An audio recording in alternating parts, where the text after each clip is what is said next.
Adventures by Morse.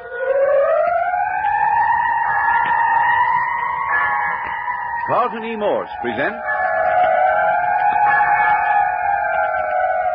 The Land of the Living Dead, featuring Captain Friday. If you like high adventure, come with me. If you like the stealth of intrigue, come with me. If you like blood and thunder, come with me.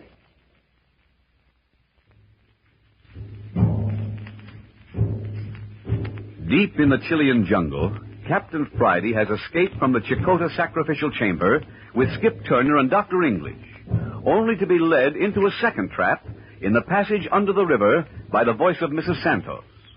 Hardly had they entered the underground passageway, which was lighted by weird flickering torches, when they came face to face with members of the living dead priesthood, headed by the werewolf, face to face with a half-man, half-animal, whose eyes glittered and whose ears lay flat against his head like a mad dog's.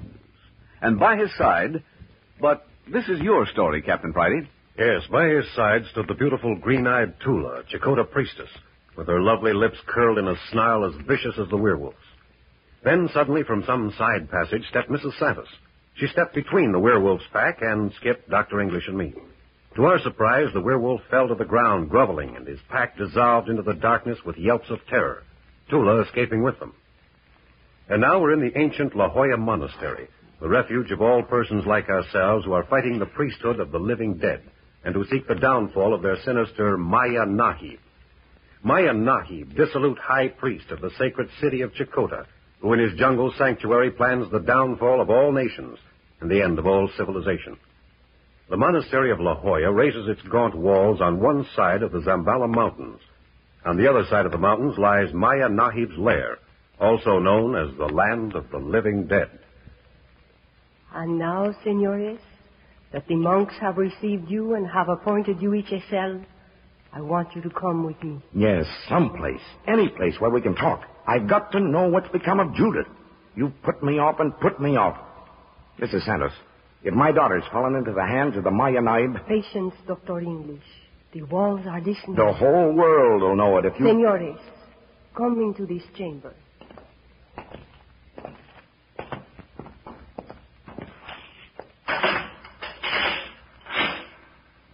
The monks gave you candles, Capitan Friday. Light them.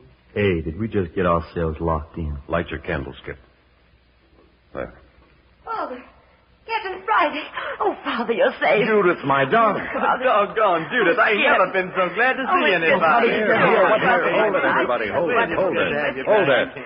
We're not getting anywhere this way. One at a time, please. Now, let's hear what Judith and Mrs. Santos have to say first. Yeah, Judith. How'd you get here? And what was Miss Santos doing in the Chakotah Sacrificial Temple? Man, how she scared the pants off that werewolf fella and that green-eyed babe, Tula. Hold it, Skip. Let Judith talk. Well, I came by way of the secret passage between La Jolla and the monastery here. But, Mrs. Santos, you tell them. The secret passage? But how did Dr. English, did you not get my message? What message? A verbal message from an old Indian. We didn't get any message. The moment we discovered you and Judith gone from the hotel, we fled into the jungle. That explains it. The message I left said, wait at the hotel until tomorrow. Then you will follow Judith and me through the secret passage. You'd better explain that, Mrs. Santos. There were friends from the monastery who knew the secret passage waiting in La Jolla. When Juan, our guide, was slain, they came to our aid. Because of the danger from the agents of the living dead, they could not take us all at once. So they slipped Judith and me away and were to have come for you to make a second caravan on the following day. Your sudden dash into the jungle upset everything. Then we are to trust you after all, Mrs. Santos. I hope so, Dr. English. Then what did that dying Indian mean when he said, if you would save Tula, you must strike at once? You heard? And what were you doing with the priestess Tula in the chamber when they were about to sacrifice Dr. English? You saw me there? Yes. I was not with Tula, Capitan Friday. But you stood there watching them put the doctor through the agony of the sacrifice. Why were you allowed the run of the temple if you're not a friend of the living dead? Did you know, Capitan Friday, that it was I who saved Dr. English? That it was I who called attention to the shadow of the Gila monster on the face of the sun? That was coincidence, Mrs. Santos. You were as much appalled by it as the werewolf and Tula were. Coincidence, you think? I wonder. You have answered none of Captain Friday's questions, Mrs. Santos. None of them. And they all implicate you, connect you with mankind's deadliest enemies, the brothers of the living dead. You refuse to trust me, Dr. English? Trust you? How can I trust a woman who can turn back a mob of half-mad savages led by a creature as vicious as the werewolf merely by the simple signal of a hand? Signal? Signal? Yes, you signaled the werewolf. Mrs. Santos, what is your relationship with Maya Naib and his living dead? My relationship? Yes. In what capacity do you serve them? Dr. English, you do not know what you are saying. But I saw you signal. You saw? You saw my hand? What movement did you see it make? Tell me, what movement did you see me make? To be frank with you, I couldn't see your hand. It was your general attitude, the gesture of your arm. Your back was to me, Then you did not see it. You did not see the signal. Then you admit you did signal. But that does not matter as long as you did not see it. Well, what the heck's so important about that? I will tell you. You must believe me. Yes? For the first time in my life, I found it necessary to have recourse to certain discoveries which my husband made in his investigations of the ancient priesthood. You mean some form of mysticism? See, the gesture of my hand represented a single word, the most powerful, most potent word that the mind of man has ever conceived.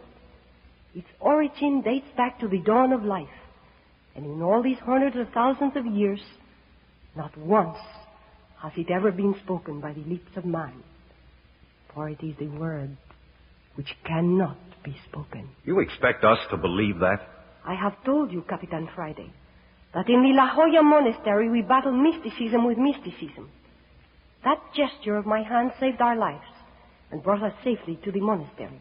But how did you know that the werewolf would understand and obey? I did not know. But he is a power in Maya Nahib's sacred city. In the temple of the living dead, the sign is known, and it seemed only right that he would know it for his own protection. Well, I don't get it. What for the love of Mike does this sign mean? That I cannot reveal, Senor Skip. Oh, sounds like a lot of cheap hokum to me. Oh, no, Skip. What do you say, Doctor? It's quite possible that Mrs. Santos is telling the truth, Captain. Quite possible. Quite possible. Do you suppose the monks of the monastery would allow me It here? would be well for the Brotherhood of the Living Dead to have a spy in the enemy's stronghold, Mrs. Santos, especially an agent with your credentials. And is this the thanks I get, Capitan Friday, for rescuing you and your friends? You insisted on us coming down here. You exposed us to danger. You remember that, don't you, Mrs. Santos? Captain Friday, not too harsh. And another thing. Dr. English, doesn't it seem strange that your son Robert didn't once mention to either yourself or Judith the name of Mrs. Roberto Santos after his return and before he was murdered? Yes, I've thought of that. In fact, doesn't it seem strange that if they were such intimate friends as Mrs. Santos declares, that he didn't bring her directly home with him? Yes, Captain, it does. Such a friend would have been more than welcome in our home. You senores are worn out with fatigue and excitement. You are overly suspicious at the moment. Your minds are not fit to judge any situation clearly tonight. I will leave you now. I would advise you to go to the cells the monks have provided and sleep. Perhaps understanding will come to you in your dreams.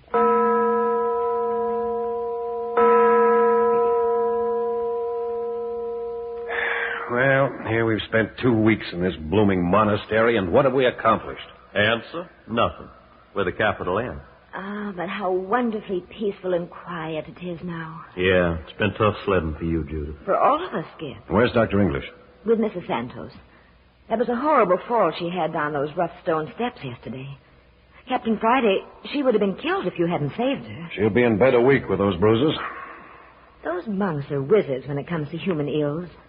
They're so quiet and efficient and sure of themselves. I had a headache, and one of them simply passed his hand over my forehead and down the back of my neck, and the pain was gone instantly. Funny ducks, ain't they?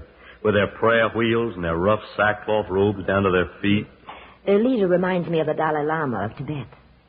There is a close connection, I suspect. Father thinks so, too. Well, what I wish is that Dr. English should bring out that secret map of his, the one drawn on human skin. Why don't he? No, Skip. Don't mention that map again. Not here, nor anyplace else. You'll never see that map here. Well, then how the heck are we going to find the... Father and I know every line of that map by heart. Yeah, but how the heck are me and the captain going to help hunt out the key that'll lead to the secret passage? The one between the monastery and the sacred city, if we don't know what was on the map. Skip, keep your voice down. One of us will have to tell you. Well, don't you think it's about time you did it then? As I understand it, the passage begins somewhere right here in this monastery. Skip and I have searched the place as thoroughly as possible, but not a clue. Well, that's not surprising. The monks here have been hunting for years. Then they've known all along there's an entrance into the sacred city. Yes. That's why we're so welcome here, given the run of the monastery. They are as anxious as we to solve the riddle of the secret passage. Well, listen, Cappy and I are going down into the underground part of the monastery again this afternoon. Now, how about giving us a lead, huh? Well, but I want to go along, Skip. Why, sure. Of course you can come along, honey. Judith? Wait a minute. Look here, Skip. Are you calling Judith honey in private? That's the second slip for you today. Why, Do you mind, Captain Friday, if I don't? Oh, haven't any objection in the world. But I'm warning you. Watch out for him. You go to blazes. But as you were saying about the map, darling, Hey, Judith. hey. Oh, aren't you ashamed to needle Skip like that? Yeah, don't worry. I'll fix him. No, but seriously, about that map. At the beginning of the secret passage, it shows a building representing this monastery, standing on the edge of a mountain in a terrible storm. Storm, huh? Has that some significance? Yes. The rain is falling in great torrents, and there is a long, jagged streak of lightning just over the building. I see. That's all. That's all? Well, it isn't very much, but, well, somewhere in this monastery is a door. And what I have just told you is the key to it. Well, then we'll find it. And the monks have been hunting years.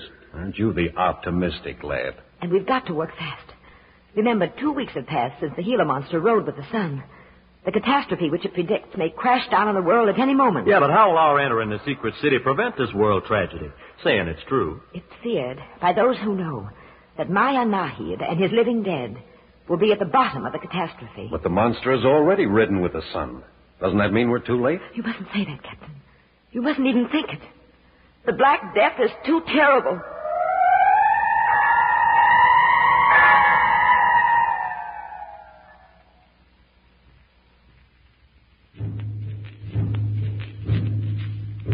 Captain Friday, Skip Turner, and their companions Dr. English and his daughter Judith are in the dank slime of the underground room in the La Jolla Monastery, searching. Down here in the darkness, with only reed torches and flashlights, they are looking for the entrance to the secret passage, the passage which will lead them into the very heart of the enemy, the stronghold of the Brotherhood of the Living Dead.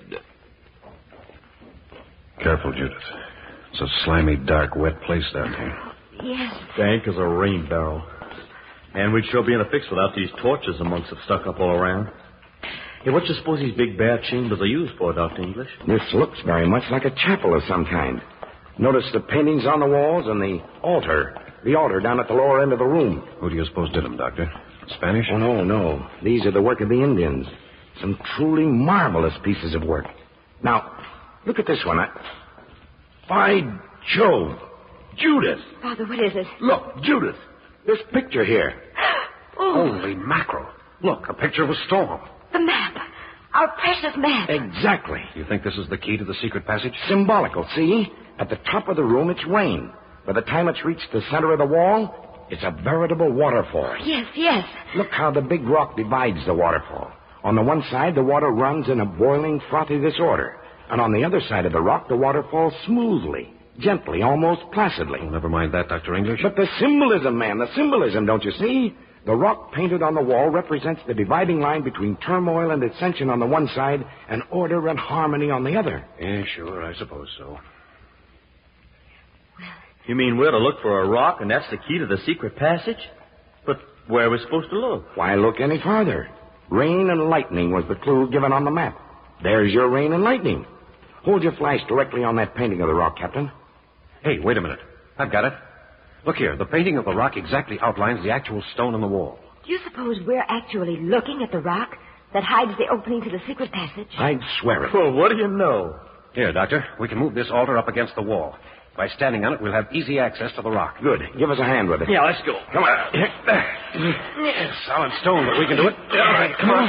Everybody now. All right, easy. There you are. Hey, it's strange the monks haven't run onto this. Would you? Remember, we had the original clue, the storm scene. Not in a million years. Clever, these Indians. Better let me climb up and try the stone first, Doctor. Go ahead, Captain. Judith, you and Skip hold your flashes on the picture. Yes. Even if it is the gateway to the secret passage, these past 300 years will have sealed it pretty tight. Yeah, sure. Hey, you up, Cappy? Yeah. Here. Take this chisel. It'll help you to loosen the dirt and mortar around the edges. And here's a wooden mallet to pound with. Thought of everything, huh? Yeah, I've got him. Now we'll try it. How does she look? Hello. There isn't any mortar in the cracks. Huh? Look out. Huh? Look, it's swinging open. The rock swung open. It's on a pivot. That's strange. That opened entirely too easily. Been used lately, all right. Swung open the moment I touched it. Are we going in? Well, anyway, there's your passageway, Doctor. It couldn't be anything but the secret passageway, could it? No, it's got to be. Of course we're going in. Okay. Skip, help Judith up on the altar. Yeah. Give me your hand. Up you come in the passage. There. Oh, it's dark in here. No noise, please. You next, Doctor. I'm coming. Here, give me a hand. There. Yeah, thanks. Okay, come on, Skip. You bet.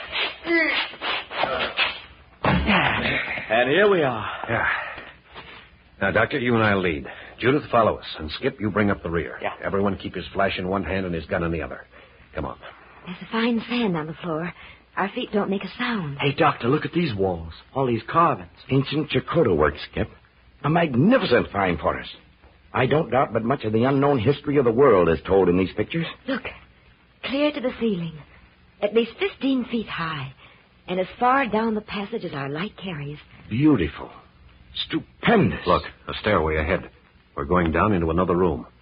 Hey, we should have closed that entrance. I tended to it, Captain. Oh, good. All right, down the steps now. Careful. Amazing. Look, Captain.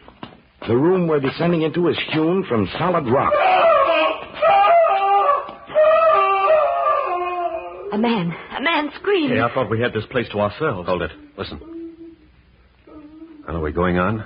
What do you say, Doctor? We're going on. Judith, if you want to go back, there's still time. I'm still going with you. Any idea what that was, Doctor? Sounded like a man in mortal agony. Diabolical. Hey, there it is again. Listen. English! Dr. Julian English! Someone's calling your name, Doctor. Come on. Keep your gun handy, Skip. You bet you. Listen. Hey, there he is. There on the floor. Oh, no. Horrible. Judith, get hold of yourself. Yes. Stand up on your feet or I'll shake you. Yes. I'll be all right. Give me a hand, Skip. Dr. English, this man's chained to the wall. Too late, Dr. English. I'm finished. The end of the passage, the stairway to the sun. Chained to the wall. Poor, emaciated body. We came too late. Hey, look, he's white. American. You know him, Doctor? He called your name. Hold the light on his face. Judith, look. It's Arthur Henderson. It's Henderson. Of course I know him. Henderson. But his hair is white. Henderson was a big man. There's nothing but skin and bones. Agony can do that to a man. Agony and terror. But who is he? Fellow archaeologist. Saw him less than 2 years ago at the International Convention in Bogota. Only 2 years ago. But how did he get here? The brothers to the living dead have taken another pawn from our side of the board, Captain. Robert? Henderson? Who's to be next? Looks like we are. I'm for getting out of here. Quiet. Put out those lights. The werewolf. Talk about your black magic. That thing's everywhere. Looks as though we've tracked him to his lair this time. Listen. Gone. Just a wolf cry fading out into thin air. Look, Doctor, why not get the monks back at the monastery to help us? We can come back with a crew of those monks. Turn back now after what Henderson said? You don't know what you're saying. What Henderson said? Yes, at the end of the passage. The stairway to the sun. Well, what about it? I think now I know what that zigzag streak of lightning in the storm symbolizes. Come, we've got to go ahead. Yeah, you're the scientist, if you say so. You can stand there and see the way this is affecting Judith and still say go on? No, Skip. Of course we're going on. Remember, Judith, if you'd keep your head, use it. I'm all right, Father. Look, there must be hundreds of rooms down here. Little passageways leading off in every direction. Hello, something ahead. Steady with your light, Doctor. Stairway. Henderson's Stairway to the Sun. Well, what do you know? Broad as a road and leading up and up and up. There doesn't seem to be any ending. Hewn out of solid rock. And look, there on the first step, a great yellow disc planted in the rock. And golden rays shooting out in all directions. Gee, there's one on every step. Looks like gold. Why, it is gold. The Stairway to the Sun. Stairway is a series of terraces. 7 steps, and then a terrace. Then 7 more steps. It's the same all the way up. Wonderful. Wonderful. Father, look. Look there on the first terrace. Below, a skeleton. Skeleton. Chained to the wall. Yeah, and there's another on the next terrace. And on the next. And the next. And the next. Stairway to the Sun, my eye. More like we was coming up out of the pit of Hades. Oh, it's hideous. Catch her, Skip. Yeah, I got her. Oh, poor little kid. She couldn't take it. Here, let me see her. Heart's all right. She'll be all right in a moment. We'll have to carry her. We can't stop now. Yeah, she's light as a pigeon. I'll take her when you give out. Are you kidding? Okay, Doctor, you and I lead off. Skip, sing out if we go too fast for you. Poor luckless chaps. There must be thousands of those skeletons on this stairway. Up and up we go, right into the heart of some vast mountain.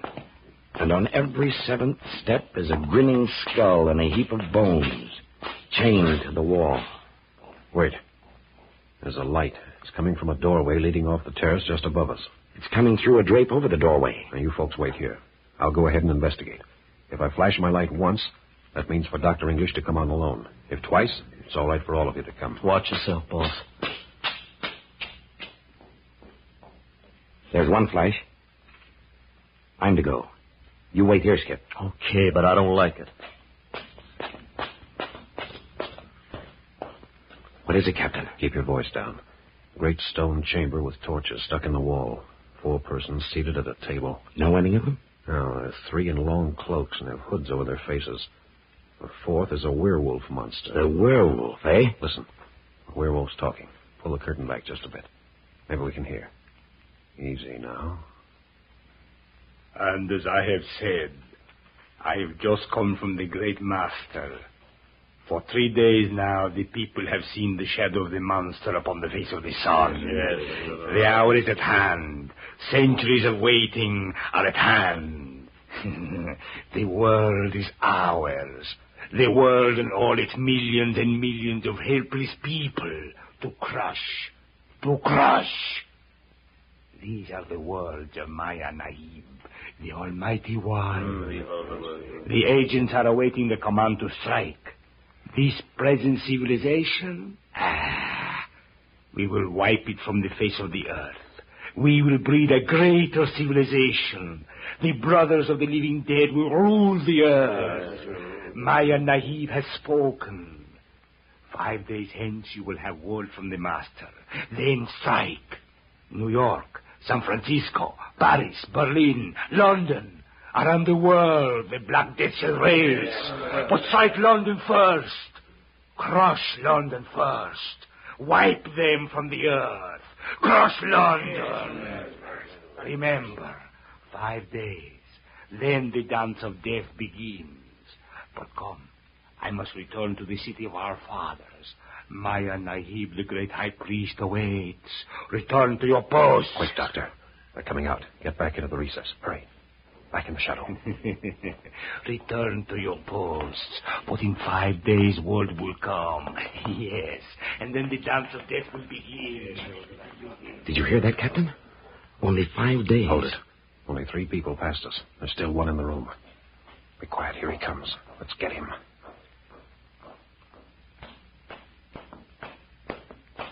I've got him, Doctor. I've got him. They're not much of a fighter. I've got my hand over his mouth. Oh, blast this, Doc. Give me a handkerchief. Yeah. Get a gag in his mouth. Captain Friday, you're crazy. You'll have the whole crew down on us with your noise. I'm sitting on him. He can't move. Haven't made much noise. Listen. There, not a sound. We're safe enough for the moment. Here, turn on your flash. Let's see what we've got. You fool. There, turn it on his face. In heaven's name. Mrs. Santos. You.